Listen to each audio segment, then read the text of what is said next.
Section YY8 podcast coming back to you. We didn't record on Sunday night. There was a little event going on. Harbin, what was it? It's only the greatest spectacle in sports entertainment today, and that would be the 40th anniversary of WrestleMania. It was a fantastic show, by the way. Both days, especially Sunday night. We watched it over at the Hitman's house, Brett Stanton. And just fantastic ending for those that didn't watch it. Cody Rhodes finished his story, Harbin, and won the WWE World Universal Heavy, whatever they're calling it. I still call it the WWE Championship. So I think it's the Universal, Undisputed Universal title, I think is what they're calling it now. But it's Uh, still a they're WWE title. they're changing it. They're They changing are. the. It's going to be the. I think it's just. Actually, I think what they've been calling it ever since they was the Universal or Undisputed WWE Champion. Sorry, Yes. Blew up. Yeah. Because they merged those two titles years ago and changed that. But fantastic show. Only thing I was disappointed with, and people who know me probably aren't surprised, is the rattlesnake wasn't there. But we got John Cena, we got The Rock, we got The Undertaker. Um, just fantastic. All around well done by Triple H and whoever came up with that. And And they even went back to storylines from like 10, 12 years ago with the Shield. And I mean, it just tied everything in together. It was so awesome to see. it was cinema, absolute It was cinema. cinema. It was. It was fantastic.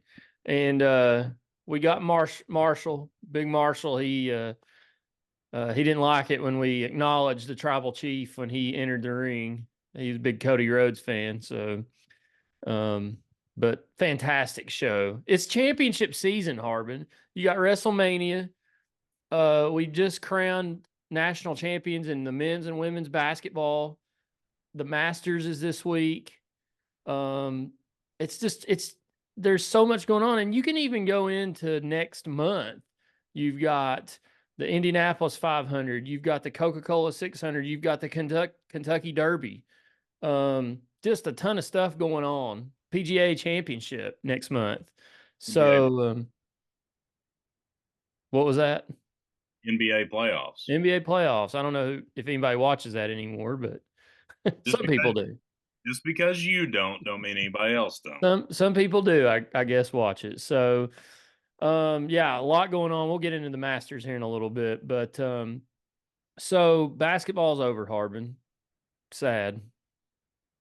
Another season has come to an end. UConn won back-to-back national championships. Obviously, the best team. No doubt about that. After watching the tournament, they dismantled pretty much everybody they played against, even Purdue, and they were.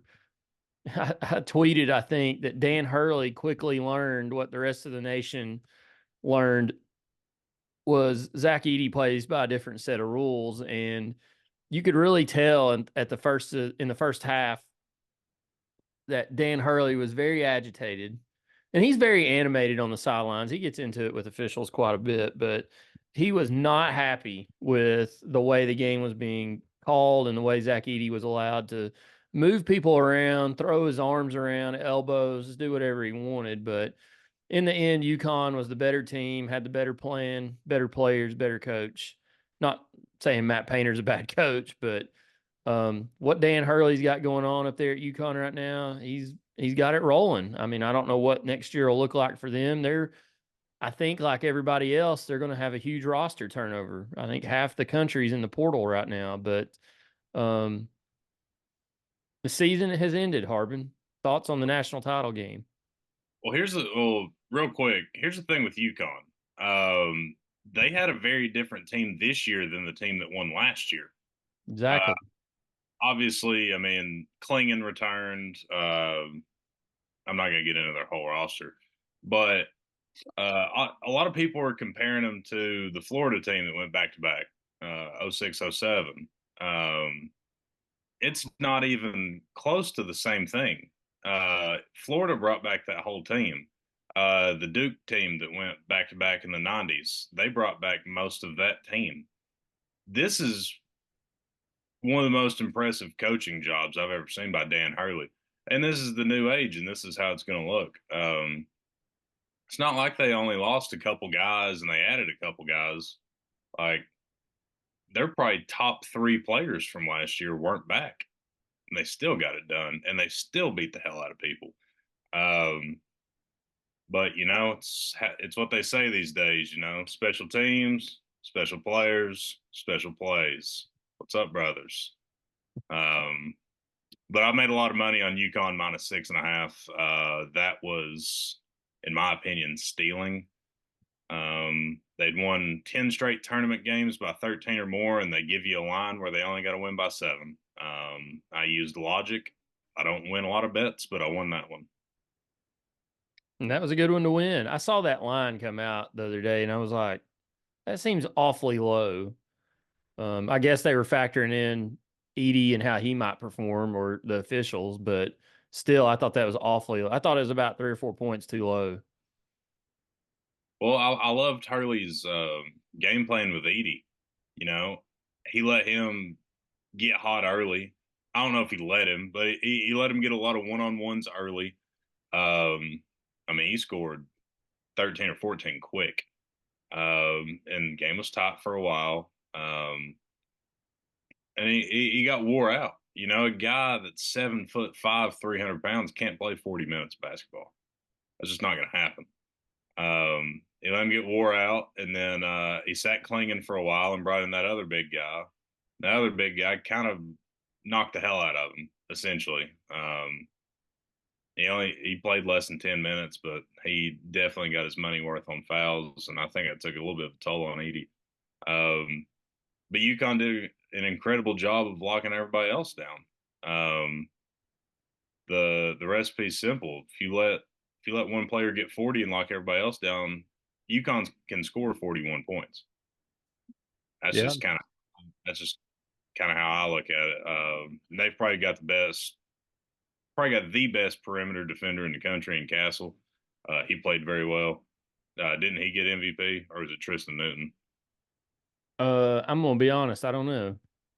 I One of turned the it as soon as the game was over. I turned it off.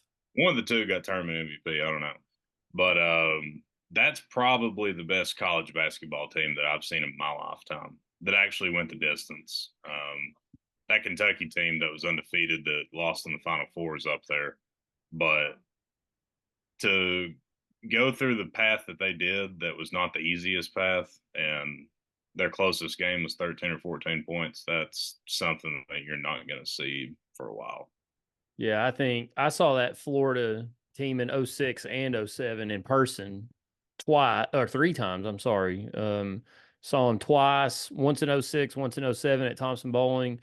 Actually got the opportunity to go to the Final Four in 2007 at the Georgia Dome in Atlanta. And they beat, I believe, UCLA that year in the final. I didn't get to go to the championship game.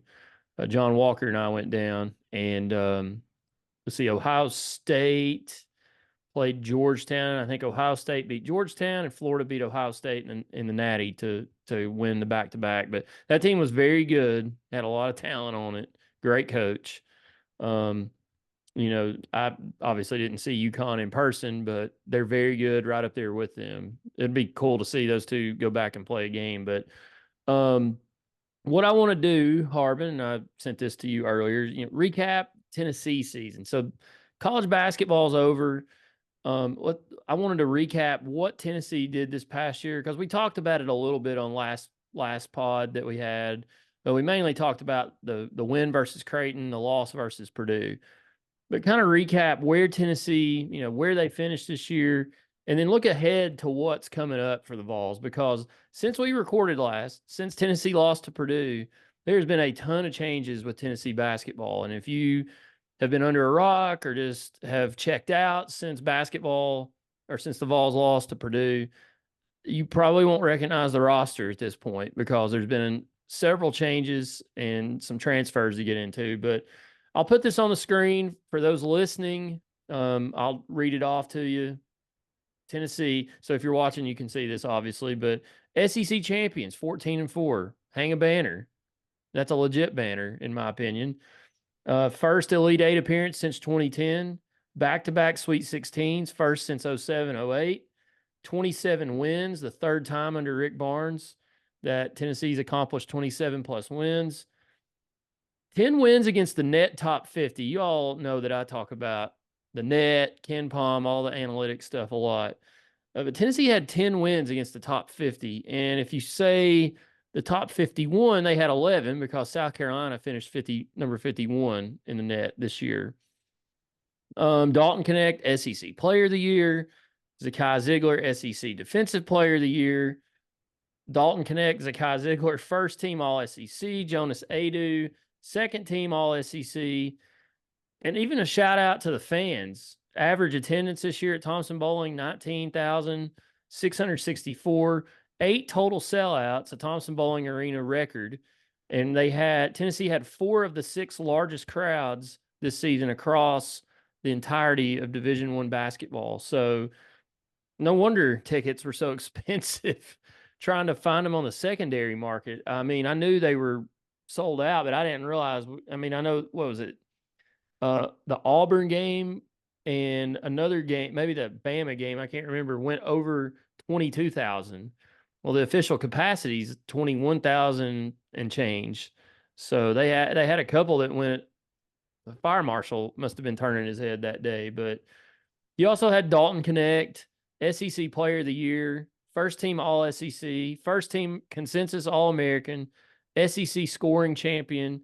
He won the nation's top transfer award, the Riley Wallace Award, the Julius Irving Award for the nation's top small forward. He was finalist for the Wooden Award and the Naismith Trophy. All that being said, I think you and I graded the season last year or last week, last episode. But all that being said, I know we didn't get to the Final Four. I said all year I thought this team could get to the Final Four. They had a legit shot to. They came up just short in the Elite Eight. After after looking back, having a week and a half to decompress, what's your thoughts on the season for the Vols? It's a great season. I mean, on paper, it's one of the best ones we've ever had. Um, you kind of covered most of the stuff I was going to talk about, but the biggest thing for me is a lot of people are going to look at the departing factors that we have. Vescovi, Triple J, and Connect all graduating out. Then you got DJ Jefferson, DeLeon, and Toby Awaka transferring. On paper, that's a lot. However, I've said this multiple times about multiple programs of ours. We are to a point where we have established ourselves as we're stable, as in, like, unless a building burns down or whatever, we're going to be top 15-ish in the country just about every year. I like our guys that we have coming back. We're definitely going to add at least 1 or 2 from the portal. We got some freshmen coming in. Don't expect them to play much, just considering Rick Barnes's history. But yeah, the season was awesome for sure, and I expect next year to be at least close to what we did this year. Which I know ranking basketball teams in April for the upcoming season is ridiculous, but just about everybody has us in like the top 10 or 11, you know. So that's just what we are now. It's kind of weird considering what I grew up with, but or outside the Bruce Pearl area, but we're here to stay, man. It's very weird with what I grew up with. Well, yes, yeah, Wade Houston, Kevin O'Neal, Jerry Green, Buzz Peterson. That was me growing up. yeah. Um, I gotta say, one of the bigger surprises of the departures has to be Awaka, though. Kind of felt like he was going to get a bigger role. Was supposed to be kind of his, I don't want to call it breakout season, but he had an opportunity to do so. He just up and leaves. Who was who was it that said allegedly St. Mary's threw some cash at him? I've heard this has been going around for a while, and I think Day Day has texted us about it too. But apparently, St. John, he's from New York, so St. John's has apparently been supposedly in contact with him. Who knows? But I've heard all year in message boards and other chat that he would want to move back home Yeah, I mean, and good for him. Uh, can't or necessarily, closer to home. yeah. I mean, not gonna knock a guy for trying to get closer to his family. Hope it works out for him. Was I heard you say earlier it was one of the greatest seasons in Tennessee basketball history. Was it the greatest season in Tennessee basketball history? Has there been another season that's been better? Well, I guess technically the only one that could be better would have been 2010. Um, I don't know. It's tough. Um, this team felt like it could have been the best. Um, but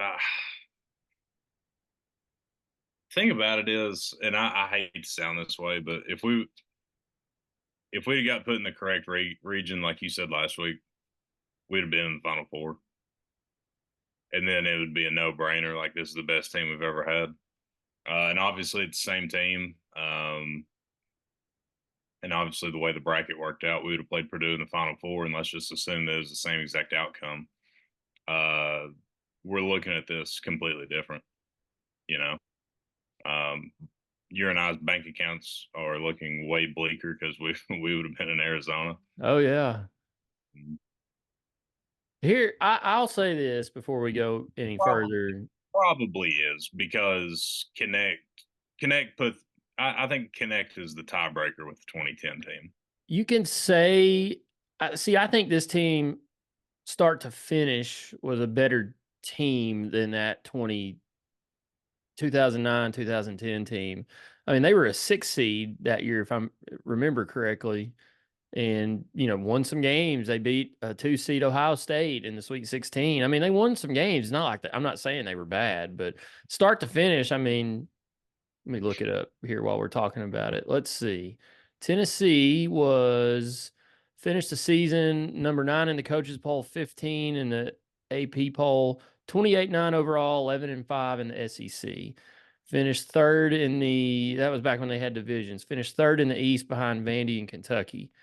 And didn't win any titles. So, I mean, my tiebreaker was this team won the SEC, was ranked top 10 the majority of the season pretty much, and went to the Elite Eight.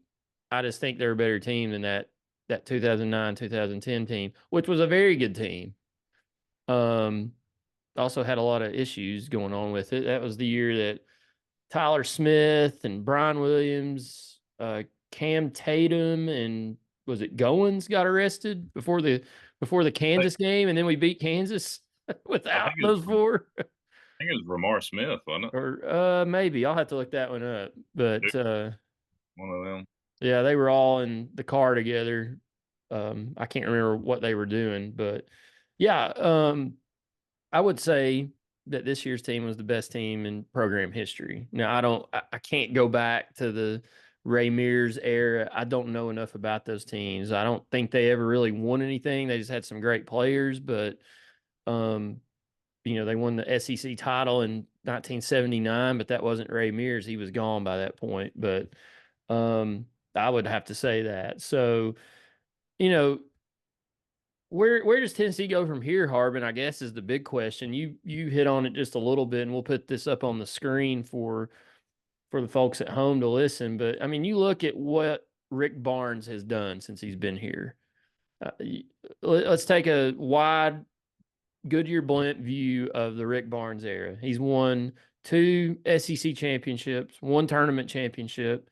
He's been to the NCAA tournament 6 times. He's been to the Elite Eight once, three Sweet 16s, 202 total wins, and 100 total wins in SEC play. The only one that has more during this time frame is Kentucky with 116. And keep in mind, those first 2 years of the Barnes tenure were not very good.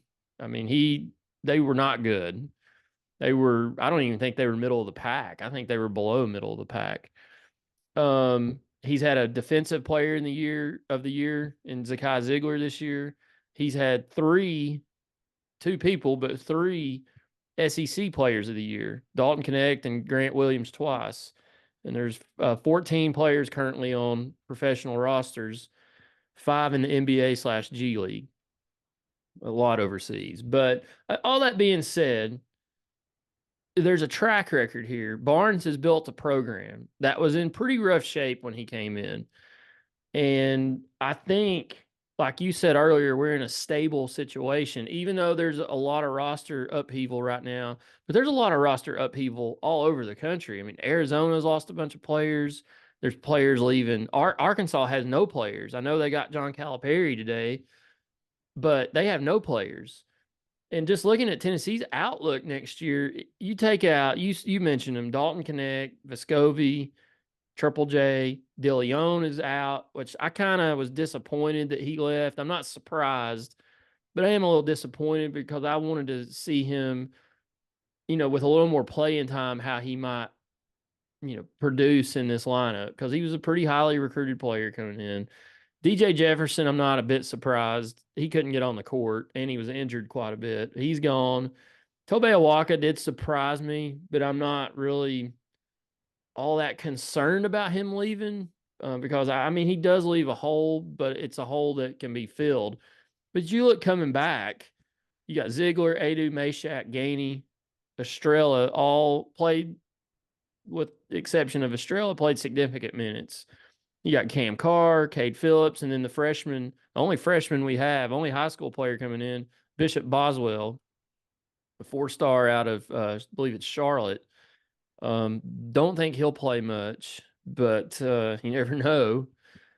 But I mean, the outlook for Tennessee, they've got a kid coming in this weekend. I tweeted about it today.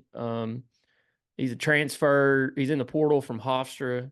Darlinstone Dubar, I think is how you say his name. Averaged 17.8 a game, almost 7 boards a game. He's 6'6", 53% from the field, basically 40% from 3-point range, 34.6 minutes a game. Started his career at Iowa State. He's got 1 year of eligibility left. So this team's going to look totally different next year.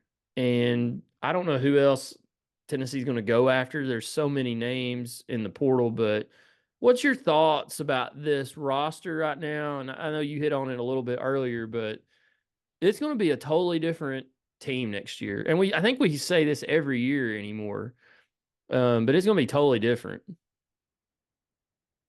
Um, I mean, yeah, I mean, we know nothing right now, so it's kind of hard to speak on it.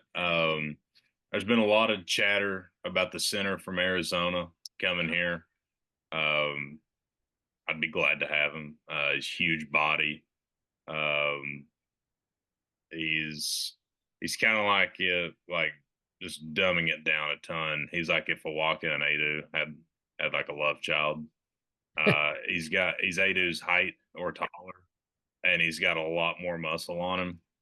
Um, but the name that's in the portal that nobody's talking about, and if this kid came here, he would make so much money in NIL, is my boy Kareem Abdul-Jabbar from Indiana State. He's in the portal. We just lost a big. He'd be exceptional at moving the ball. You could play him next to another big man because he could kind of play like high post and spread the ball out. I think that'd be incredible because he's going to go to a big school for sure. You think he'd fit in Barnes' system? I'm not seeing him play except against who was it in the NIT championship game. Um, yeah, I I don't know much about him. Can he play in Barnes' system? Maybe, maybe not. And he might not even be athletic enough playing the SEC, to be honest with you.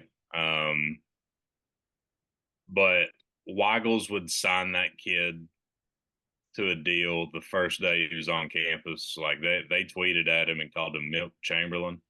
Yeah, Uh, just all of the content purposes, I'd love to have that guy on Orange. I mean, he'd definitely contribute. Um, I mean, hell, he was cooking folks all year. Hell, Indiana State won what 32 games. they won a bunch. They were honestly probably should have been in the NCAA tournament. No, there ain't no probably about it. That abysmal ass Virginia team got in over them. That's ridiculous. Um, which there's a good case for Seton Hall too. Um, but I I think there was digress. a lot of cases for a lot of other teams besides Virginia. Yeah, To be honest, they got in based on name recognition for sure. they got in because they won a national title 4 or 5 years ago, and they play in the ACC. That's the only reason they got in. But to that same point, Villanova didn't get in, and they're the same thing Well, playing. true. But they don't have the coach that they had when they won all of those. But yeah, I mean, it's too early to call for this upcoming year. I really do like what we have coming back. I'm ready to see my main man JP Estrella make large strides next season. I think he's going to be a large focal point for our success. And we're gonna have some guys that we're gonna have to have some guys step up that haven't had to do so far. Estrella had to step up a little bit last year, but you look at guys like, or you look at Cam Carr, for example, like he's going to have a much bigger role than he did this past year.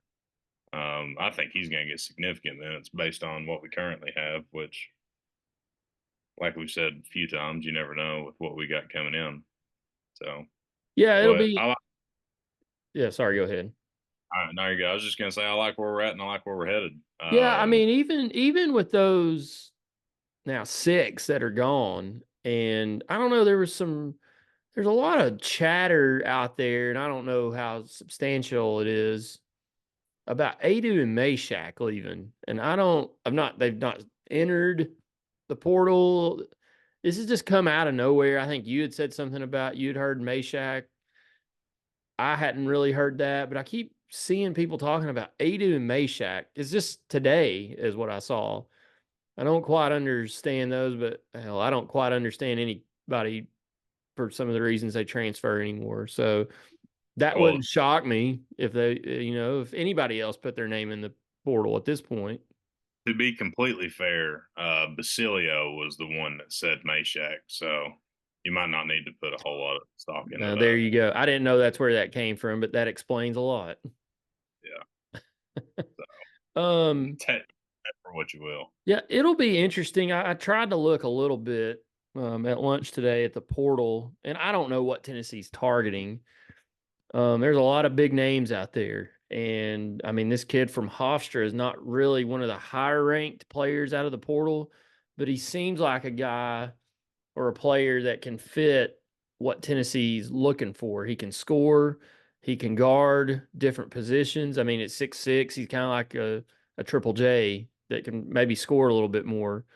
Um, so I think he could definitely fill a role, and it'll be interesting to see. I mean, his visit I think is this weekend, and it's a big weekend on campus. There's the orange and white game, which we hadn't even talked about football, but the orange and white games this weekend. Tennessee baseball's hosting defending national champion LSU, who's not as good as they have been, but this is a this is a big off season, not just for recruiting, but for some of the players on this roster. Come again?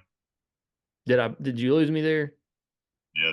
Um, I said, so for those at home, they'll hear this again. This is a big off season for not just the recruiting aspect, but some players on this roster. We mentioned it last week. Jonas Adu, if he stays, he's got to find a way to become more durable, more physical, because he faded down the stretch. Don't know why. You would think he's in pretty good shape, but he kind of withered and went away. JP Estrella is going to have a big offseason because he's going to see a significant increase in playing time. I think Jemai Mashak needs to work on his shot and score a little bit more. He needs to not pass the ball as much, and he needs to take more open shots. Um, can Cam Carr? He's going to get an increase in minutes. One would think. Like what does he look like? It's a big off season, not just for recruiting aspects, because they got, I believe is it 4 or 5 spots to fill now, scholarship wise. 1, 2, 3, 4, 5. So yes, you got 5 scholarship spots to fill. Apparently, I'm losing Harbin again. Can you hear me now? A little bit. So big off season for the Vols, Harbin. Yes, yes, we've gathered that. So Sorry I for the ran. technical difficulty. Nathan still has his Biden internet. He refuses to change. Our friend and co-host that hasn't been on in a while, Big Montana. Montana and I have discussed putting a fund together, and I mean, we're east of the sea, so just helping out our neighbors in need, and I think we're going to try to get Nathan some better internet. It's the So craziest thing. Like, you never break up. You're and everybody on the other end can hear every word I'm saying, but you can't see me or hear me for some reason. I don't get it. can't see me. You can't. It says like every randomly my phone or my computer will pop up and say internet unstable. It's definitely unstable according to you. Um, Yeah. so big off season for Tennessee. Um, quickly, I wanted to get into this. Still talking basketball, but Kelly Harper, since we've recorded, has been fired by Danny White. We talked about it a few episodes ago. Would this happen? I said no. You said if Tennessee cares about women's basketball, they'll move on. They moved on. So looks like they care a little bit about the Lady Vols brand, and they hired a up and coming star, Kim Caldwell from Marshall. She's won a bunch of games, 217 of them total. Won a national title at the D2 level. Led Marshall to their probably greatest season in their program's history last year. So, uh, first, I call it a major move because the Lady Vols basketball program is a major program. I got in an argument with our buddy Walker the other day, and I'll have more about him here in a minute. But he just said, Lady Vols just can't compete anymore. The Lady Vols are a blue blood in women's basketball. Pat Summitt's not here anymore. That's true.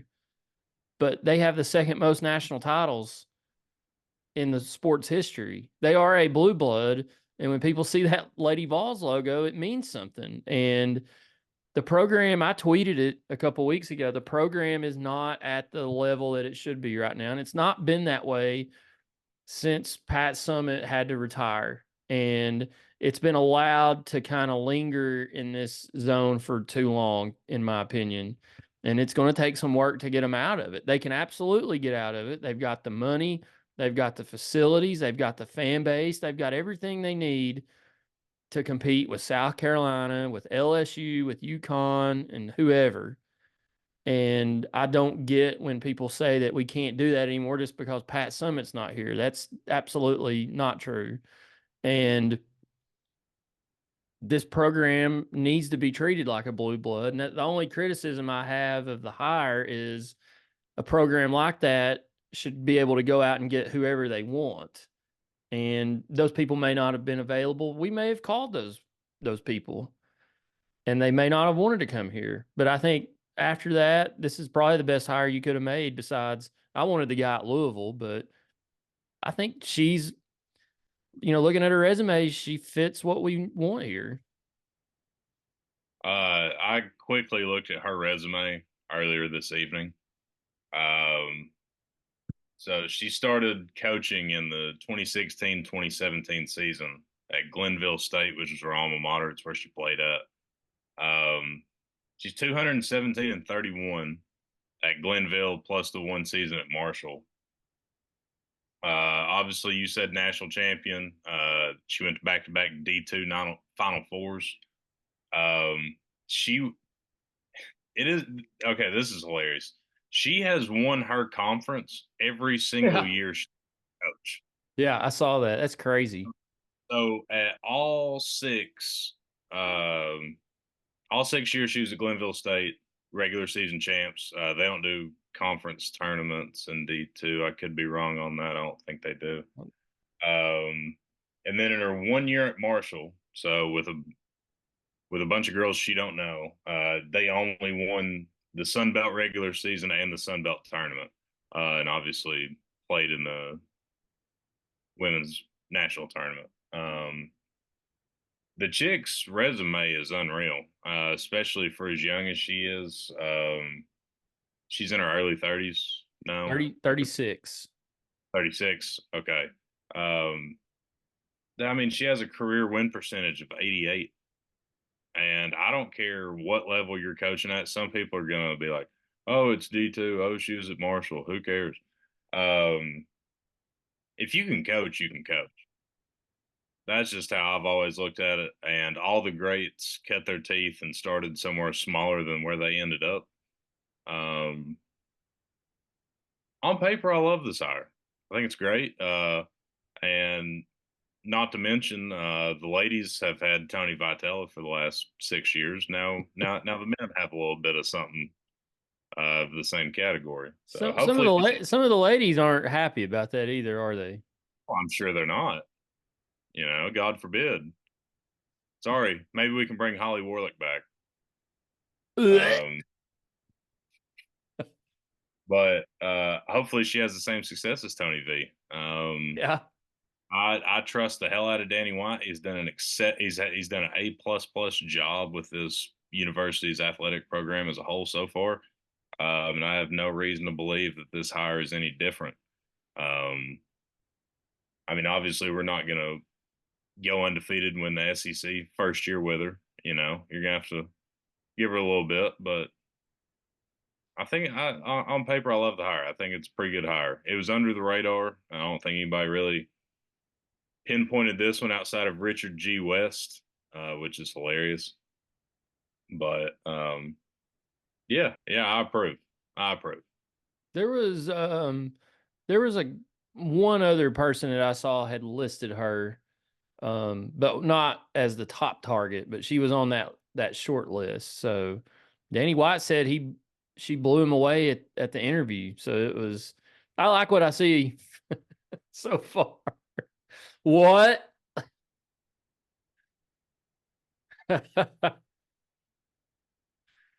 There I go again, Harbin. Lord have mercy. Lord have Lord. mercy. You know that's not what I meant, Harbin, but I know it's not what you meant, but it's the way it came out. well, that was his words, not mine. She blew me away at the interview.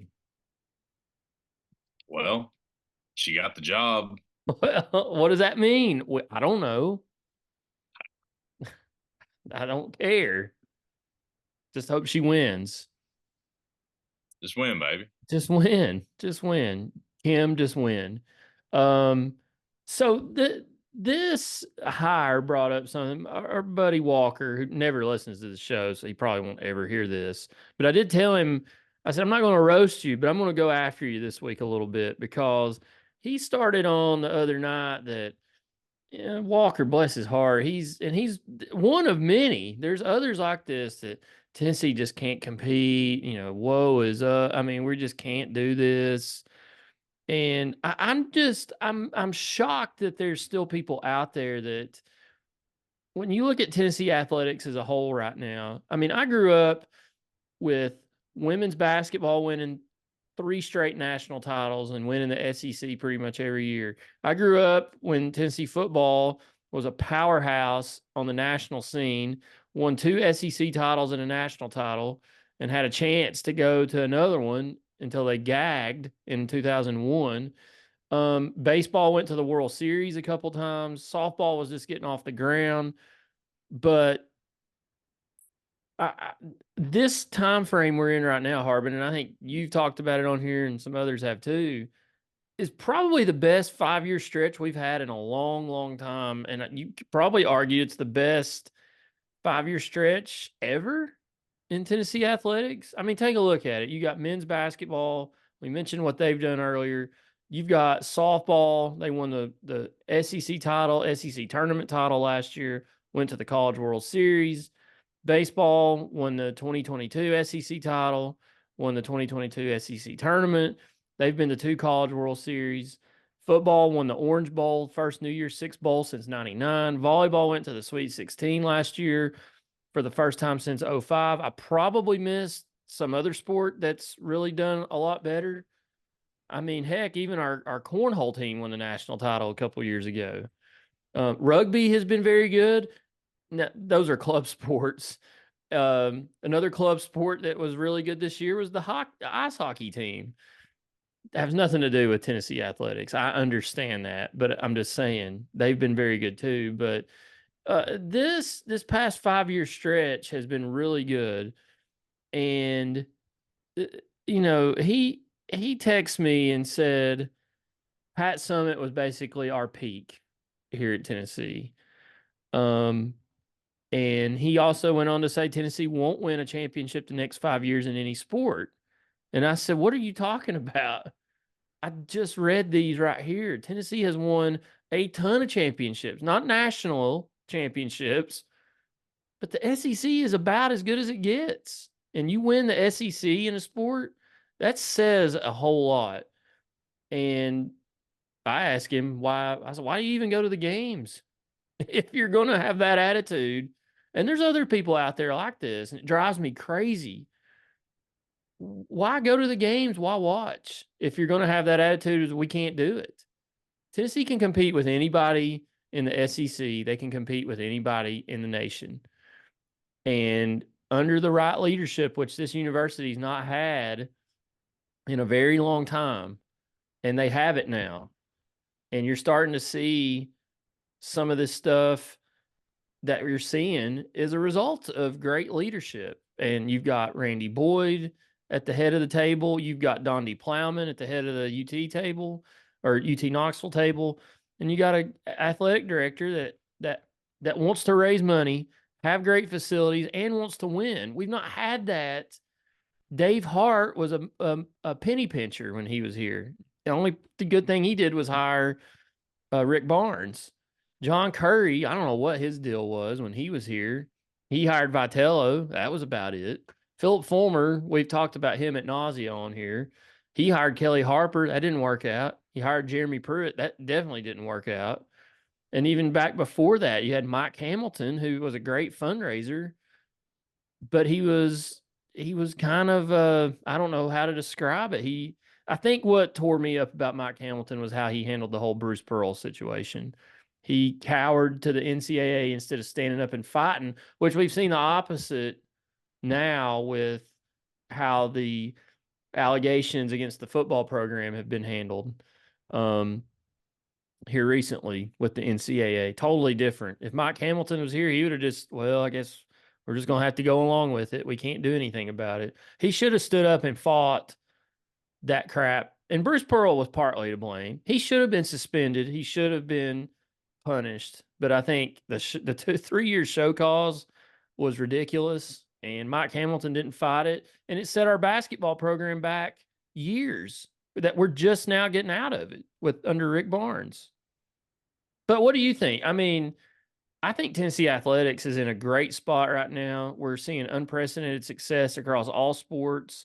We've not seen that in a long, long, long time here. Yeah, yeah. I mean, like we're starting to sound like broken records, but this athletic department is in extremely good hands. Like it's just nice to see somebody that cares, which if they actually care about Tennessee, that's one thing I don't care. But they care about being good at their job and they're aggressive because of that. And I love that. Um, these dudes don't have to bleed orange. If they just want to be the best at their job, that's totally fine with me. That's how I look at it. Feel free to tell me I'm wrong. But um, four of our five major sporting teams are consistently top 15 in the country. Um, Inversely, most of those are at least top 3 to 5 in the SEC. Um, yeah, it's nice. It's hard to call it the golden age if we don't get at least one national championship out of one of the five programs. Um, because football and women's basketball have been there before. You know, we've got to we just got to get over that hump somehow. Um, yeah, I feel like it's not crazy to say that we could get that done. You know, we've got as damn near as good a shot as anybody in most sports. But yeah, we're in good hands. Future's bright. But speaking of the future, I've got something that I would love to talk about. Okay, what's that? The future, as in tomorrow morning, which this is probably the present or past if you're listening to this. I'm gonna get on my couch at 8 a.m. Yeah. I don't Uh, think you'll be watching it at 8 a.m. in the morning. oh, don't you rain on my parade? Okay, go ahead. Sorry. Don't you dare! I will watch them talk about how hard it's raining at 8 a.m. I do not care. If you live under a rock and you don't like fun, we're talking about the greatest golf tournament in the world, which would be the Masters. And I cannot wait for Saturday morning, moving day, to hear "Hello, friends." Can't wait. This is one of my favorite weekends every year. It's incredible. Everything about this tournament is awesome. Um, the best way I can describe it is when Hideki won 2 or 3 years ago. When his caddy put the pin back in, he turned around to look back down 18 fairway and he bowed at the course. That's how much it means to people. Yeah, no, you're right. And for those wondering what I was talking about a minute ago, weather is expected to be pretty nasty on Thursday morning. So they were talking. I mean, they're not even letting cars in the parking lot in the morning. And they said the first announcement they would have or first updates 5 a.m. So I have a feeling it'll probably be pushed back just a little. But you're right. I've had the privilege to be in Augusta for two different practice rounds. 2017 when Sergio won, and then last year we got to go. I somehow won the lottery for Wednesday practice round tickets, and we got to go down there. Didn't get to see as many golfers because they're not all out on Wednesday. It's more of a they'll go play the par three. They might practice a few holes, but it's more of a hey, let's relax today because the gauntlet starts tomorrow. But just walking around that course, I remember the first time I walked in, I couldn't talk. I didn't know, like, I was a mute. I couldn't get words out of my mouth because I was just looking around. It was kind of like when I walked in Wrigley Field for the first time in probably 30 years. And I just was at a loss for words when I walked in. I just couldn't believe I was there. And it was the same thing with Augusta. And you walk around that place, nothing's out of place. Everything is perfect. There's no place on planet Earth that's perfect, but they make that place look perfect. And the hospitality that's there, the way the business is run, everything about it. Like, if you don't model your business after what Augusta does and Chick-fil-A, then you got problems because that's the way you need to run a business and operate. I mean, everything is first class, top notch. Um, it's incredible. If you ever get a chance to go, whether you're a golfer or not, you have to go to Augusta National. And yeah, I don't care if it's for a Monday practice round, Tuesday or Wednesday, or if you get to go for a regular round. I know a couple of listeners of the show that have been to to regular rounds. Um, and I couldn't imagine getting to go to that. Maybe one day, but I know you haven't been Harbin, but if you ever get a chance to go, you'll probably feel like I did. I didn't know what to do when I walked in. It's an incredible place to see with your own eyes. And this is the greatest golf tournament in the world. A lot of people say it's the Open over in the United Kingdom, and to the world that may be, but I think it's Augusta. Well, to Americans, 100%. Like it's not even close. And to Europeans, the Open is the biggest because that's theirs. Um, but the thing about the Open is there's like 8 or 9 courses that rotate where the Open is. And listen, man, I will watch the Open every year. I'll set an alarm for 4 a.m. or 3 a.m., whatever it normally is, and I'll watch it. Um, but this is the only major that they play the same course every single year, and I've heard 100 people say the place looks fake. Like that's how prim and proper and beautiful the place is. That's the allure to it. Um, we've had some incredible moments happen at it. Which obviously there's great moments at every major, but if you're talking about the 2015 U.S. Open, you're like, oh, was that at Chambers Bay or was Yeah. that here or here? Like it's always Augusta. It was always Augusta. But I'm looking forward to it. Um, give me give me 3 guys. I was actually having this conversation earlier today. Give me 3 guys that you will pick to win plus a fourth dark horse. You're asking me?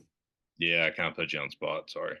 Well, I was actually looking at this earlier, because we have a golf challenge. You're welcome to join if you want. Not the listeners, but you, Harbin. Um, by the time the listeners are listening to this, it's too late. So I'll just give out my picks because it won't matter because everybody's already picked and entered. It locks at tea time. I've got Kepka, Hovland, and always. Well, hold on. I'll start over. Kepka, Schauffele, Hovland, Spieth, and Fleetwood. So we get to pick 6. Um, I always pick a former winner who's kind of a veteran. That's old school guy. Picked Phil a lot in the past, but I don't. Did you see his picture the other night from the from the Champions Dinner? Oh Lord, that guy's got. And we saw him last year when we were down there, and I think it was Nick Bernard looked at me and said, "What is wrong with him?"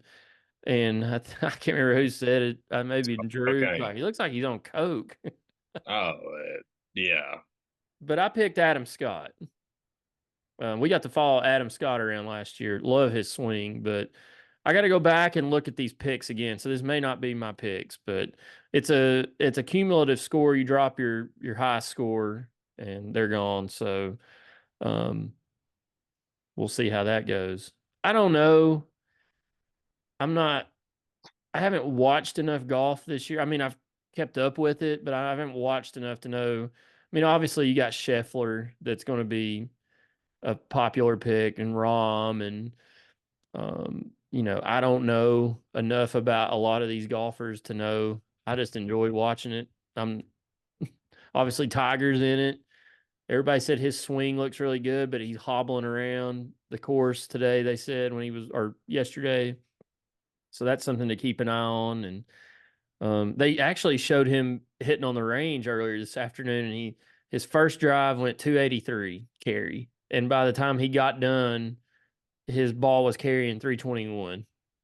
So he was really like hitting it. That's what they said. They showed it on the Golf Channel. So um, the thing I'm looking forward to about this tournament is for the last time, and it like I get emotional thinking about it almost is Vern Lundquist is his last Masters on number 16.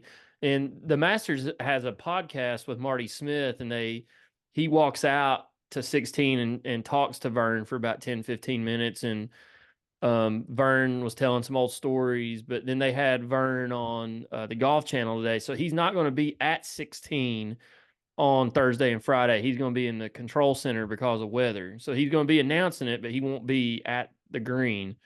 But on Saturday and Sunday, he will be live for the last time at the number 16 green. So it'll be interesting to see, what's said about him, what's said, you know, toward him this week and how he calls some of these because he is a legend in the announcing field. Just historic calls in a lot of sports. He called the kick six.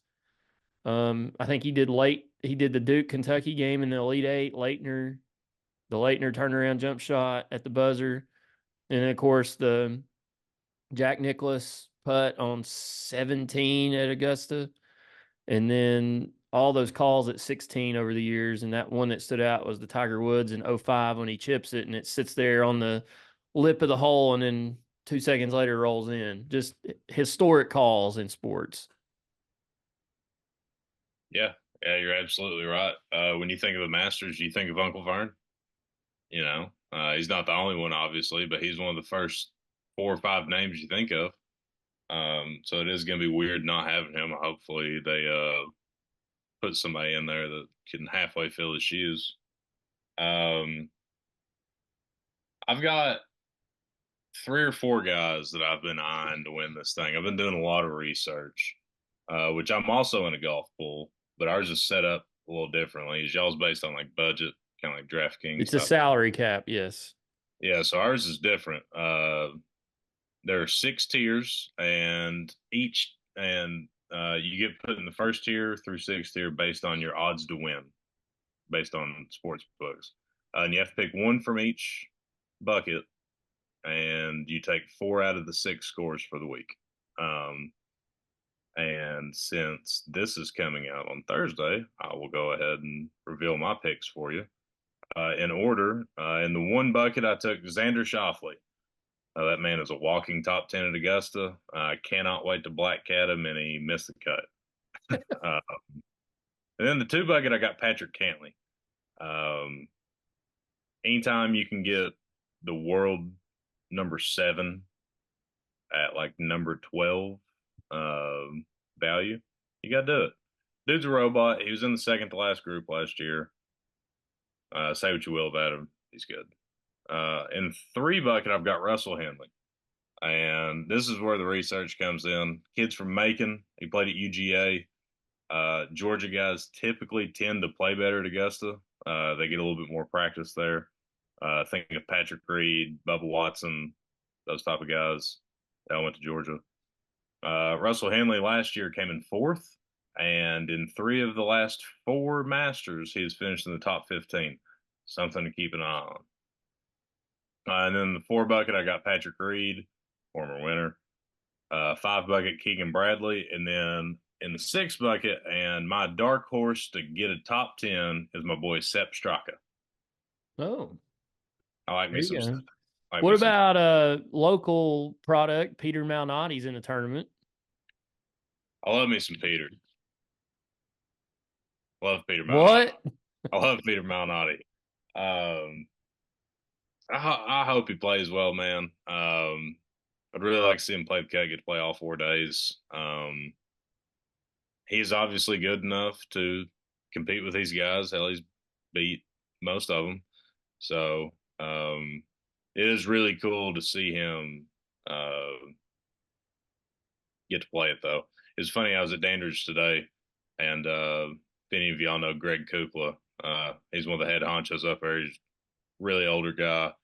Him and my dad were good buddies. But the guy working when I was paying for my round just got off the phone with Greg, and Greg's going to be down there all weekend. Peter got him some tickets, so that was really cool. Wow. So Um, obviously pulling for him. Listener to the show, Conley Underwood, was down there on Tuesday. Him and his daughter went and followed. Said they got to watch some of Malnati and saw Tiger and spent a bunch of money on merchandise and all that stuff you do when you're down there. But he said it was amazing as usual. But yeah, I'm excited about it. It's the greatest week in golf, and it's I mean, it's been going all week. The content the Masters puts out is outstanding, and they've got a really good podcast. If you've never listened to it, it's really a lot of insight, a lot of cool things to hear. Hey, real quick before we do hater and losers of the week, Harbin, Lady Vols softball big series win last weekend over Georgia. Georgia was ranked number 3. Lady Vols took 2 out of 3. They're now 30-6 on the season, 10-2 in the SEC.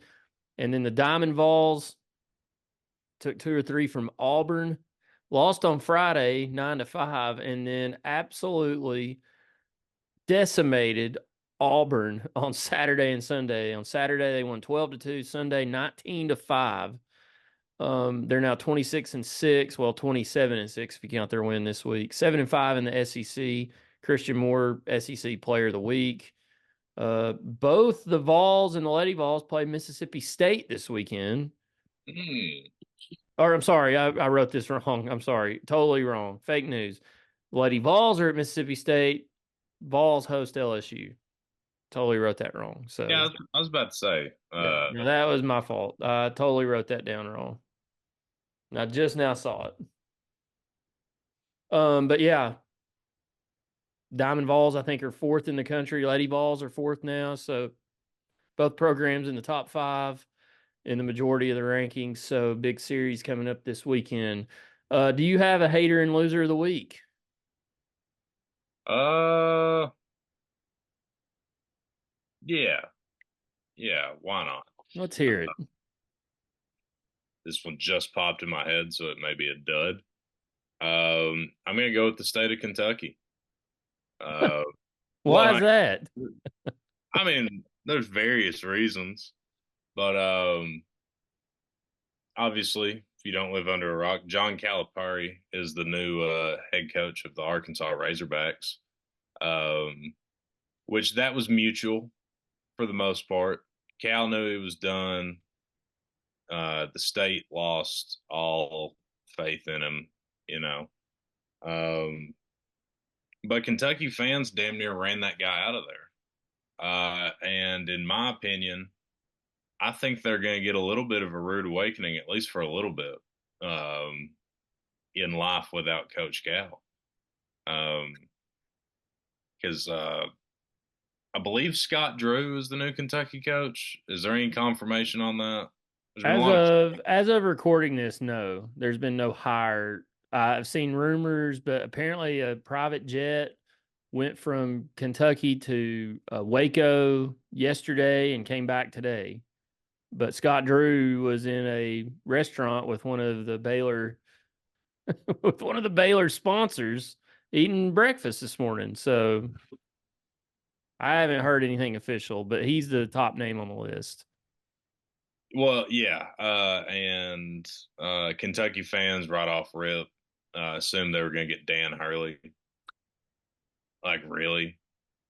Like, first of all, we need to talk about how UConn is a certified blue blood.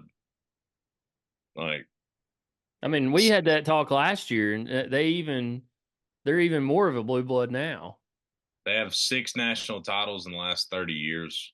Is that Uh, not crazy? They showed a stat that program going into the 1999 season had never been past the Sweet 16. And since then, they've won 6 national titles. I mean, with that's like all it takes is for you to bust the door down one time. And that's with what I keep saying about Tennessee. They just got to bust the door down one time. and they did that with 3 different coaches. Exactly. Calhoun got them 3. Kevin Ollie, which after they won national title, that was a disaster. But he got 1, and then Dan Hurley's got 2, obviously. And here's my thing: why why would Dan Hurley leave? He's at a place where he's dominating. He's at a place where all they care about is basketball. It's the only thing they care about, men's and women's. That's one That's and all two they on the pecking. got. Well, it's 1 and 2 on the pecking order, and then baseball's 3 for people in Connecticut. Um, why would he go to Lexington? It just makes no sense. And then right after that, they Kentucky basketball has fallen off so hard that they want Alabama's men's basketball coach. And he Imagine, told him no. Imagine saying that 10 years ago. Um, Yeah, no which kidding. obviously not taking anything away from Nate Oates. He's an incredible basketball coach, but it's still funny that Kentucky wanted Alabama's basketball coach. I just think Kentucky fans are going to get a rude awakening, which I understand that Cal was kind of underperforming in the last 2 to 3 years of his tenure there, but he was always 100% honest about what that program was. He's like, this is a player first program. He's like, I'm in it for these players and their families and to get them to the NBA. And if we win, cool. If we don't, I don't care. So you knew what you was getting yourself into. Uh, so more than likely it's gonna be Scott Drew. If not, they're probably gonna call Billy Donovan, get him to leave the Bulls. Don't I mean they have a pretty good chance of that because the Bulls are an absolute nightmare Yeah, now. they somebody posted a video. One of the Bulls players, I don't know who it was on a fast break all alone and tried to throw a pass to himself off the backboard and dunk it and missed the dunk. And they said after seeing this, Billy Donovan is on the phone with the University of Kentucky. Get me out of here. Yeah, which I could see that being a disaster. Um, which obviously could be pretty good too. But yeah, the people of Kentucky are haters and losers, which is not news. But I just it's low hanging fruit, man. I just wanted to, No, but it's warranted. yeah. So So very good hater and loser of the week. My hater and loser of the week is a lady named Lindsay Schnell. Lindsay is a enterprise reporter at USA Today Sports, proud Oregonian and SI Now alum. She says in her X profile that women's basketball is her love language. Harbin. what is Anyways, what is her love language? women's basketball.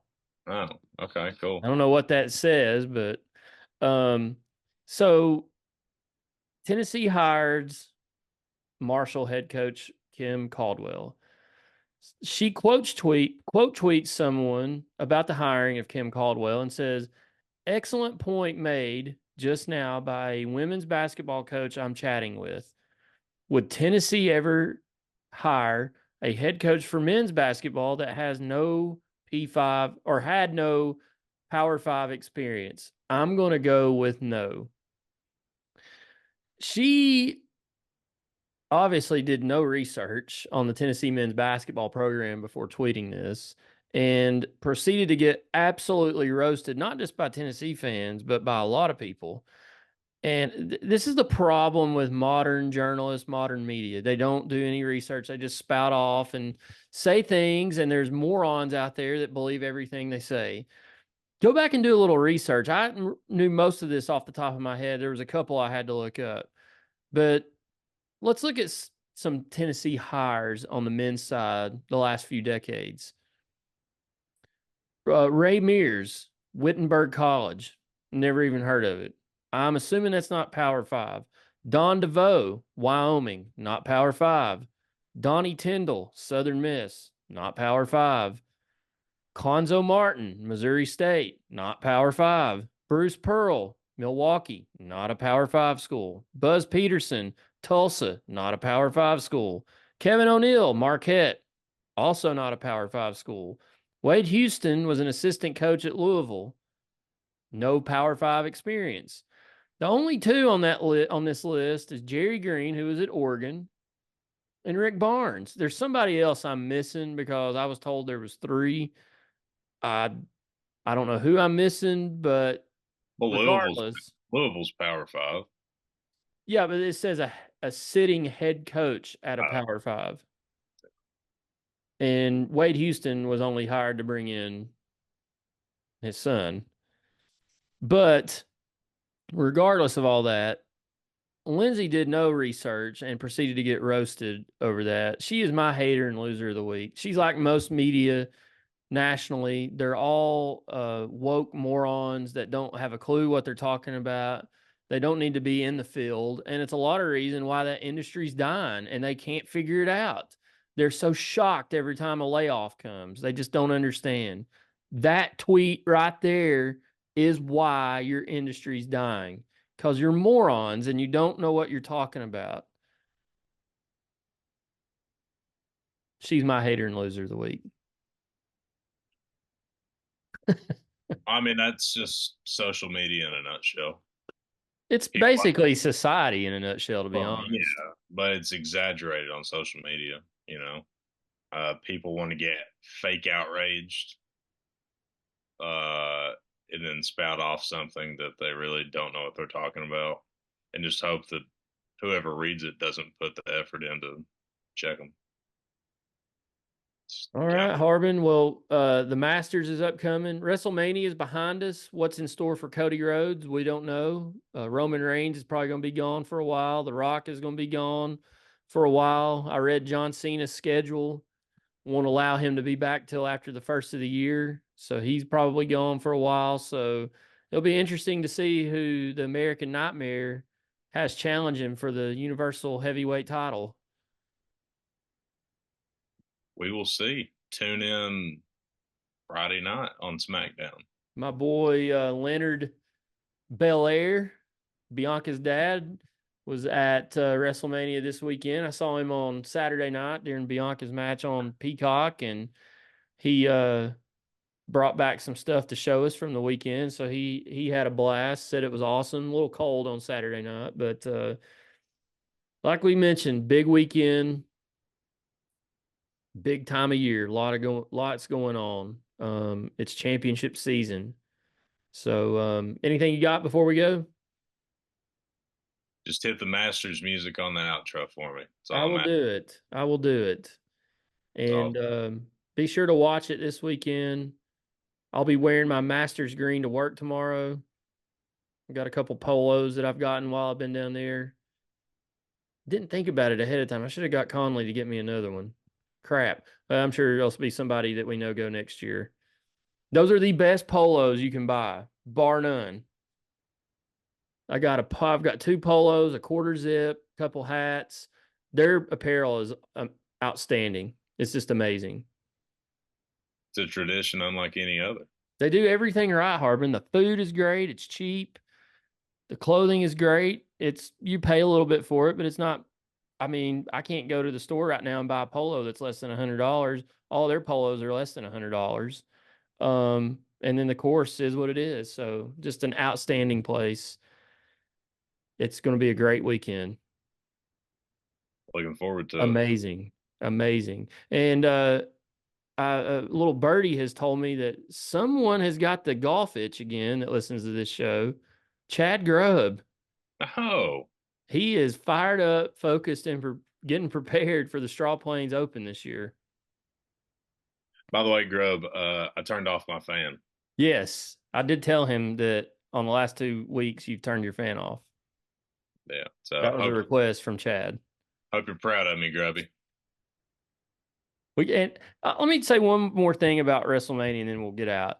This WrestleMania this year it was the most watched ever, but people watched it that normally don't watch it or haven't watched it in years. I was listening to Dale Earnhardt Jr.'s podcast. He watched it.